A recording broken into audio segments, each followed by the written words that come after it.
In today's video, I am going to teach you how to insert file in Confluence page.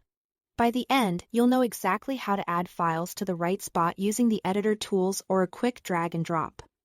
Let's keep it simple and clear.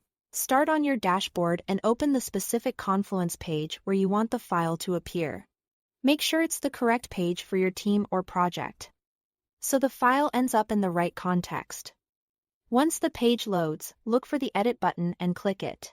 This takes you into edit mode and reveals the full editing toolbar at the top of the page. If you don't see the toolbar, double-check that you are actually in edit mode, not just viewing. With the editor open, find the toolbar icon that looks like an image or media button. Click that, and then choose the option labeled Add Images and Other Files. Even though the icon says image, this option accepts a wide range of file types, not just pictures. If you prefer keyboard actions, you can also type /. Then type File, and select Add Images and Other Files from the menu that appears. This is a fast way to bring up the same upload window without moving your mouse around. Next, click Upload. A file picker from your computer will open.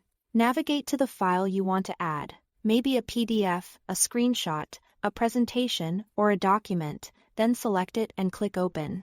Confluence will upload the file and place it on your page right where your cursor is positioned.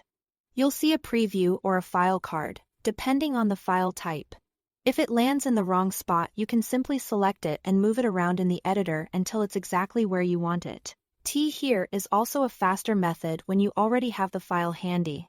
While you are in edit mode, just drag the document directly from your computer onto the Confluence page. As you hover over the page, you'll see a drop area appear. Release the mouse and Confluence will upload the file automatically.